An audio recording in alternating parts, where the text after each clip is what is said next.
and welcome to today's A-List with special guest, dear friend, actor, writer, producer, super dad, Matthew Shea. Hello there. Hey buddy, thanks for coming. Thank you very much for having me. Welcome. I think there was too many titles there. We'll condense it But I down to one appreciate that. acronym. Yeah, something, maybe we can figure something out around super. It'd be like, Super. snazzy, uptown, yeah, I don't know. My vocabulary isn't that wide.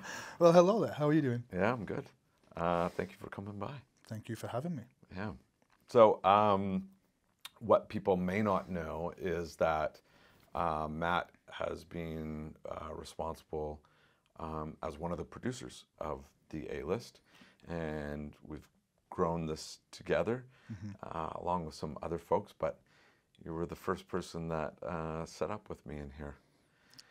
It's been a And now wonderful- here we are sitting down. Yeah, it's been a little bit since the first one, right? Yeah, and you know what's been great is hearing everyone's stories. That's one that's been really interesting to see where everyone has come from to be in the position they're in today. So it's it's been great ride so far. Do you have a favorite guest? Ooh, I'm all kidding. of them No, are fantastic. yeah. They're all Every equally single good. one. Yeah, they're great. They all put a little place in your heart for their own reasons. Yeah. There you go. And kind of like you said, everybody has like a really diversely different story. Oh, for sure. Very unique. Yeah. Everyone's got their own unique stories. Very inspiring as well to hear where the adversity people have gone through and then change that adversity into something positive, right? So Yeah. it's really great to see, yeah. That seems to be the common thread almost. Absolutely, yeah. So, you know, your story would equally be as different as everybody else's. You haven't always been an actor. Not at all. That came for you at a later stage in your life. What was it that like started that seed, or where? Well, it was 2020. It was the first time, I do believe, after what I would call probably the worst year of my life in 2019.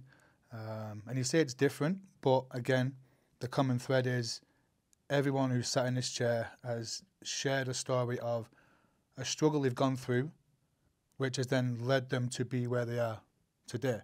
Yeah. And mine is no different. I was a construction business owner, and through an injury on a job site, which caused me to shut the business down. I've also got arthritis, which was a big contributing factor into not being able to do that work again. So through having an injury and having the disability and the arthritis, those things combined with the worst year of my life, it was progressively getting worse on different meds. So this is rheumatoid arthritis? Yeah. Okay. So it was, I was on different meds like methotrexate, which is like an injection type of chemotherapy that you used to give to children with cancer. And I had biologics, which is Humira, and also the regular pain meds and things like that. And you go into work, and honestly, if the injury hadn't have happened, I probably would still be doing that in the pain and continuously going through every single day, just grinding through, thinking you're doing the right thing, right? And then, So you say the injury, like? Yeah, so basically it was April of 2019, and funnily enough, the most successful year of my company. We've been in business about 3 or 4 years, and yeah, by April it was going to be making more money than I'd done the previous whole year. And then on the job site, a site manager dropped a large piece of 2x4, about 15 to 20 feet, so it was 2 pieces together, off the second level onto the side of my head. And luckily I had my hard hat on, otherwise I probably would not be sitting here today, or not sitting, or being able to stand, should I say. It could have been so much worse. But that started an ongoing sort of depression. I couldn't think, I couldn't speak properly, so the words that I wanted to say wouldn't go from my brain to my mouth. I just couldn't remember anything. So it was a really hard year. Shut the business down. We had to eventually sell the house, and so things took a big change. And that was like a chain of events that Yeah. happened from that? From that injury. Right. And at the time, all three kids are born? Yeah. Right. So you have your son's the eldest, Yeah. and then you have twins, you know, your It second would have son been and daughter. 4, I think. What were you now? Yeah, it would have been about 4 years old at the time. Wow. And Alex would have been 8, something like that. Yeah. Right, right. So yeah, it was, and my mother-in-law and father-in-law had just moved from Slovakia to come and live with us as well. So that was like In that year? In that year, 2019? Yeah. So no, Wow. 2018 in September they moved, and then April 2019 I had the injury. So 6 months Yeah. later. Yeah. Wow, wow. So you have your in-laws living with you. We're seniors too, and Eastern European, so they can't really speak much English. So Fair that enough. was yeah. And then twins who aren't in school yet, Mm-hmm. and an 8-year-old boy. Mm-hmm. And so you have this injury. You're now at home rehabilitating.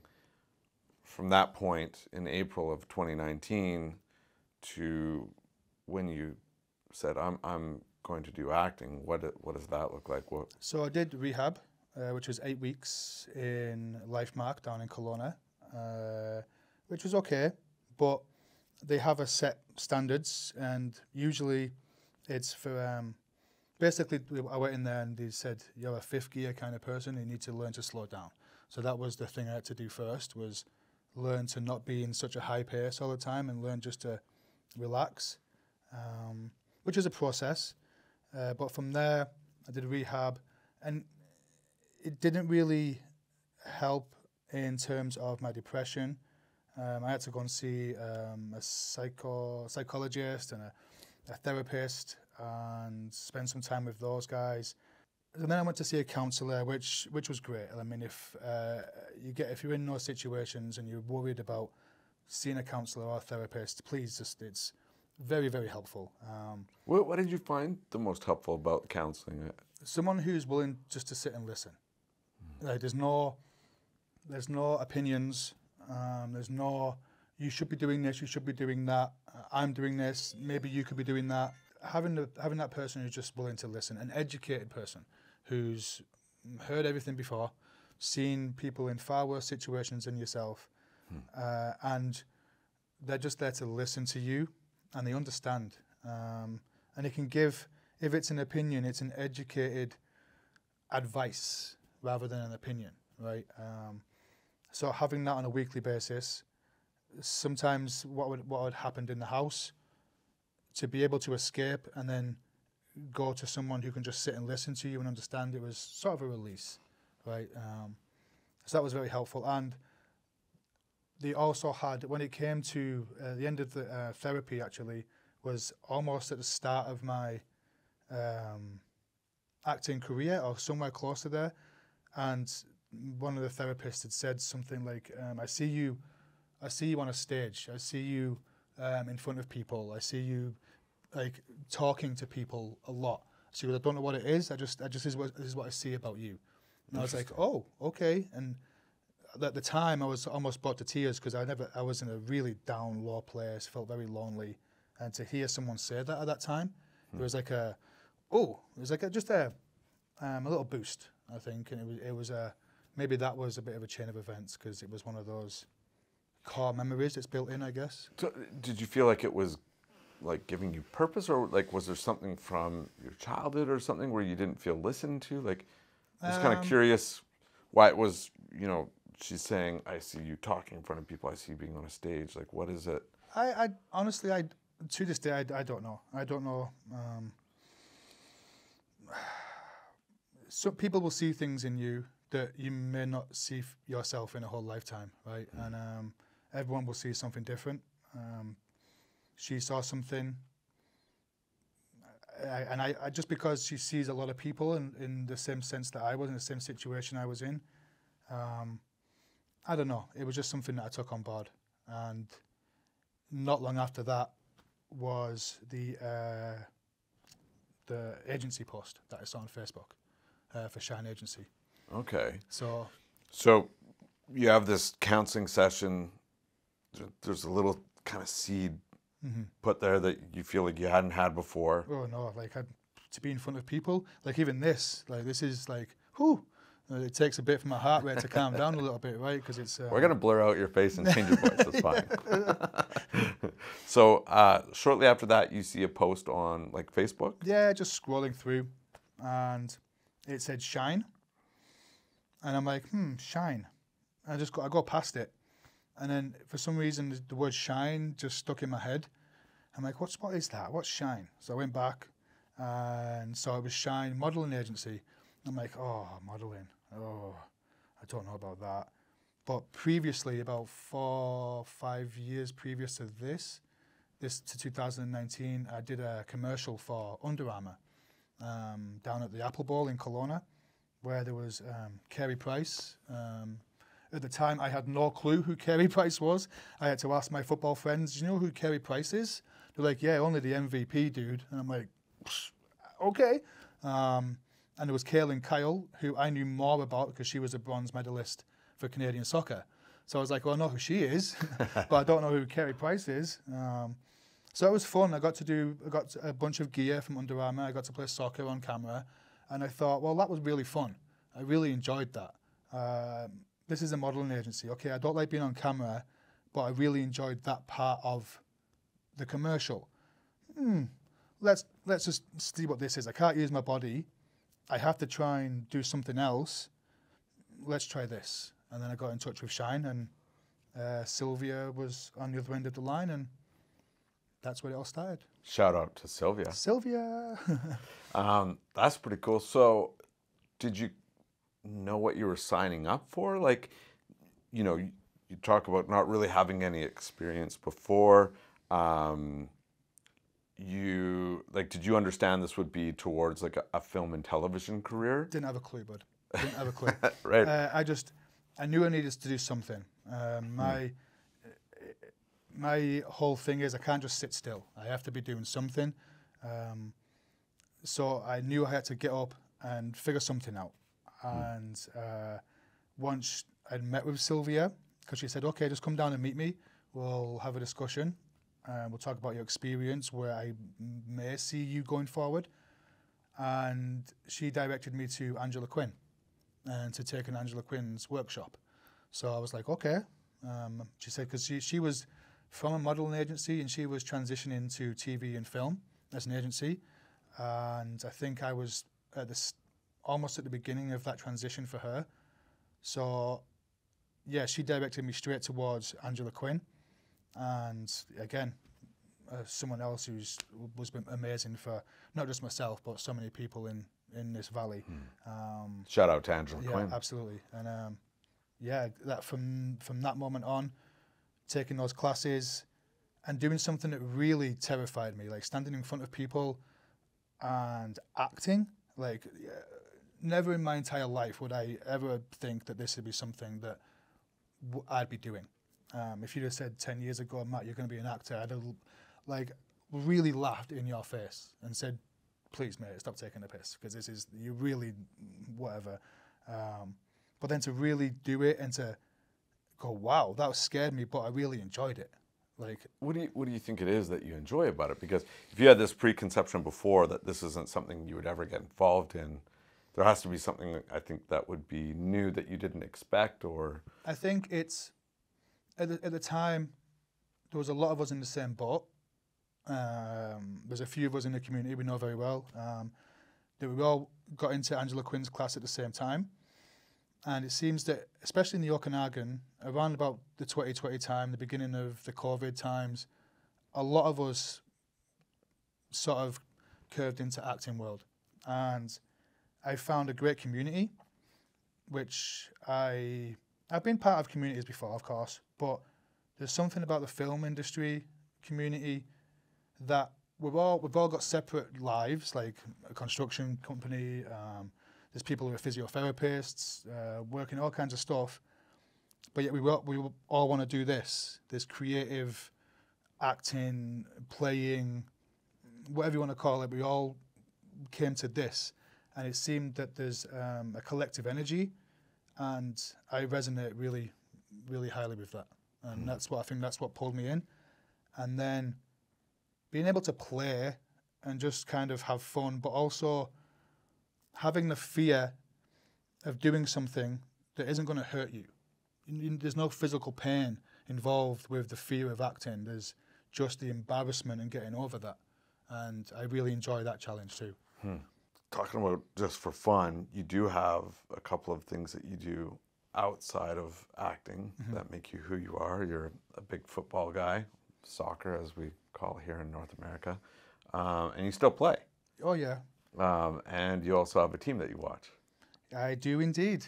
That's Champions almost their League. colours right there. Yeah, yes they are. My Geordie boys, Newcastle United.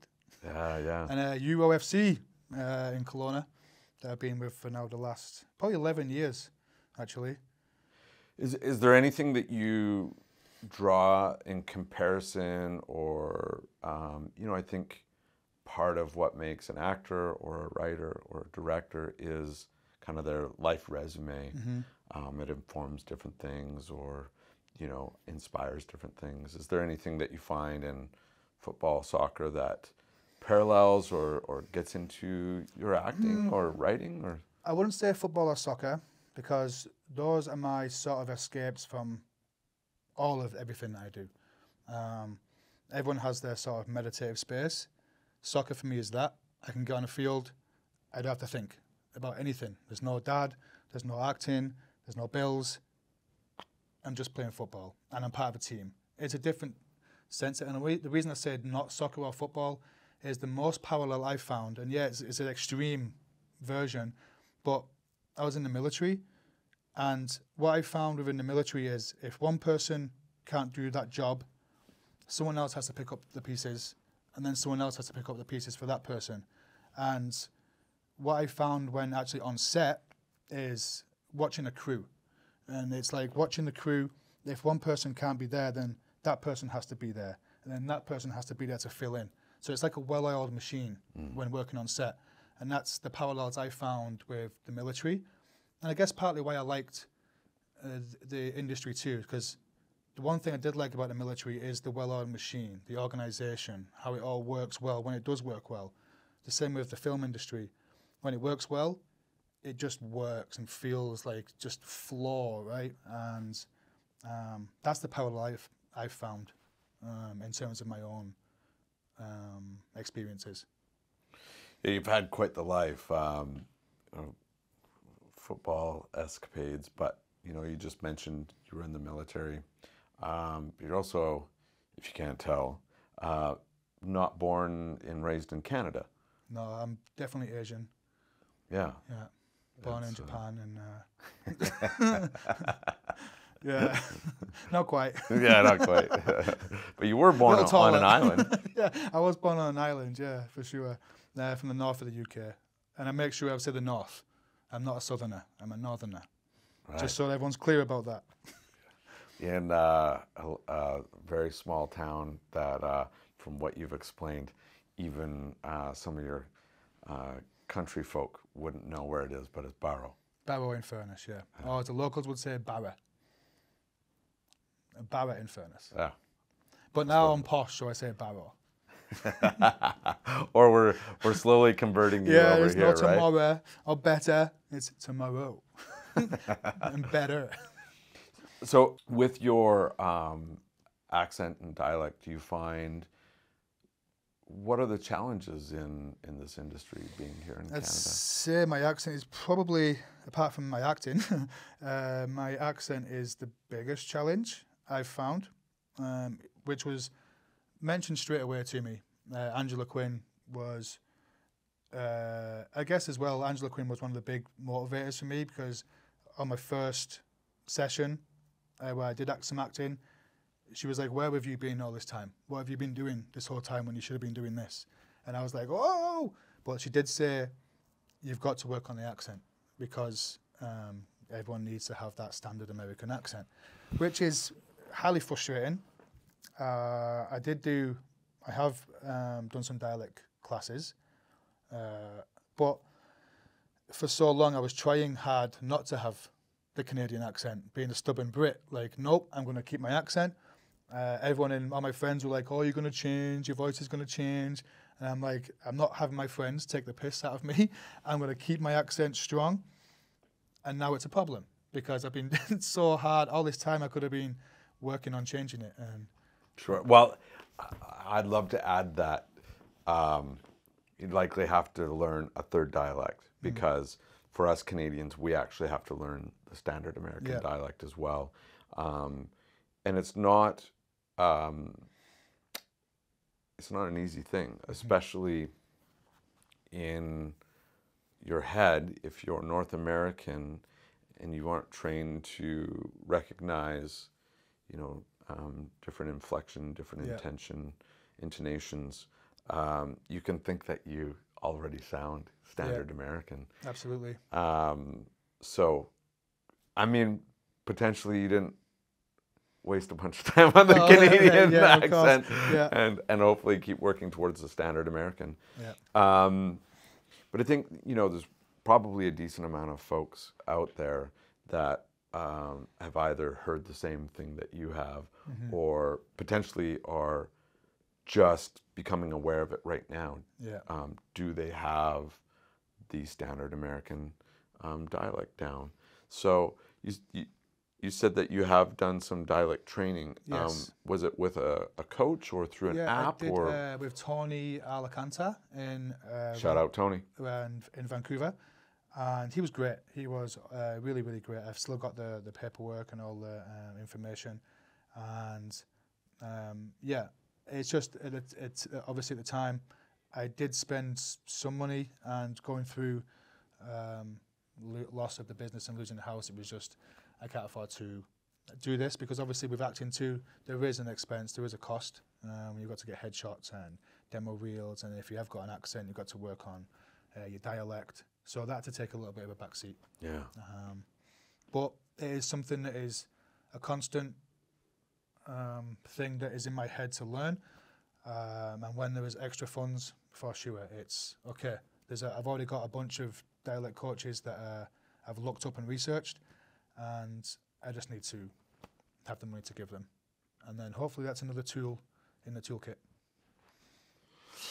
Oof, man, it could be an uphill battle, huh? Oh, absolutely. But it's a good one, right? It's one of those. It's a funny thing in this industry because there's so many reasons to not do it, right? Like, how many auditions have I done? It's like, how many times do you keep doing something, getting a no, but still wanting to keep doing it?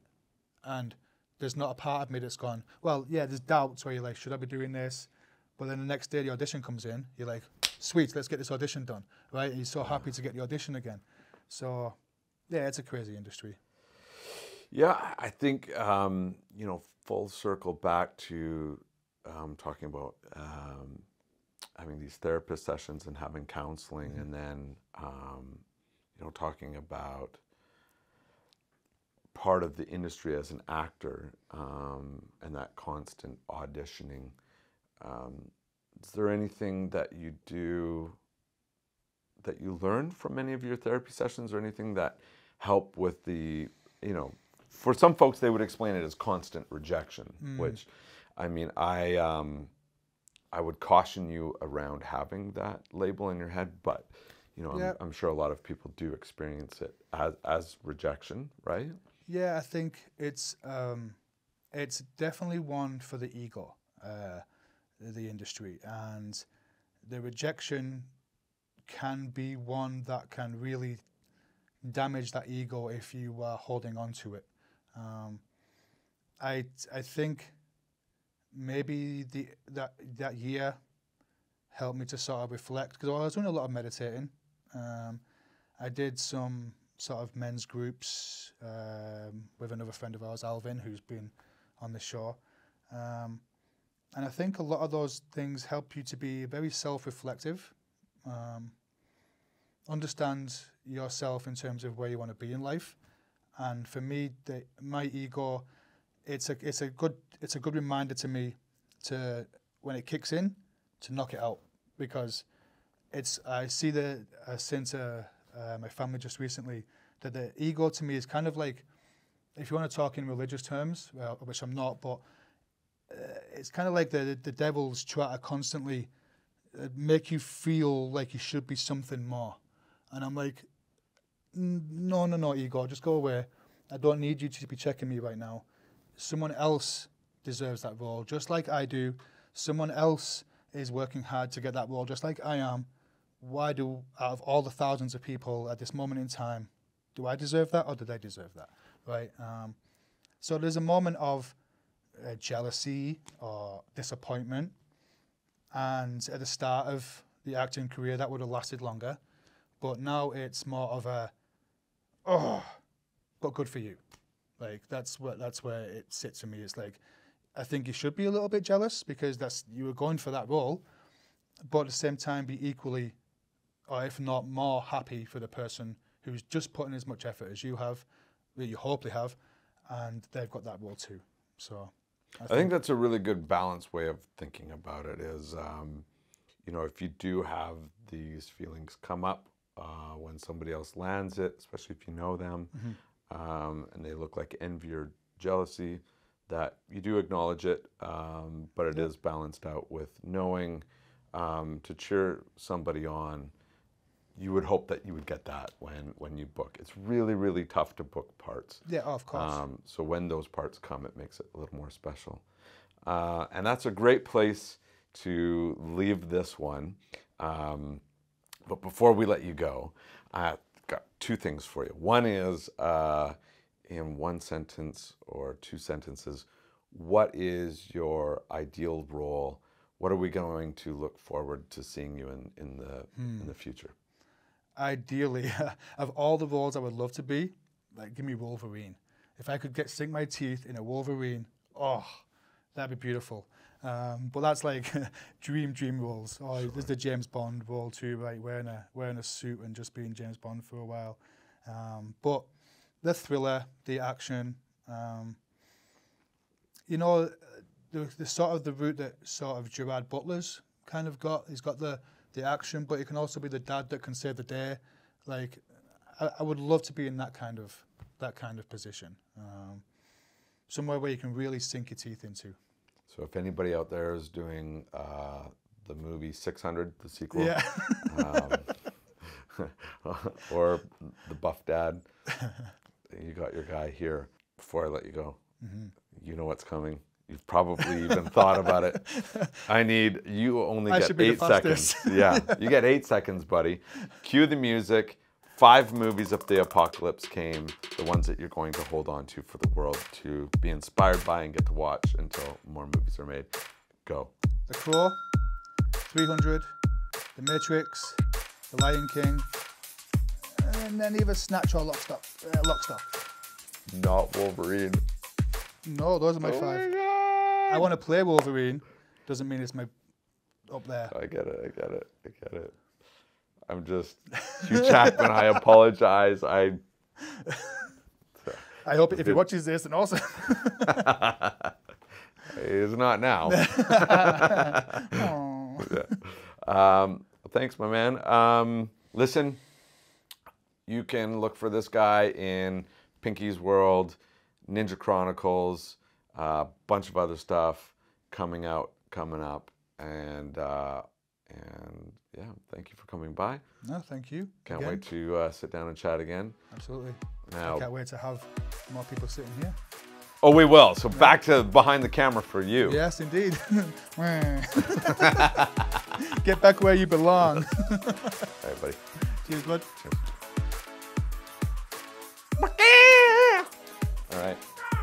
So now we do our stand-up shit, which is just on. It's hot in here.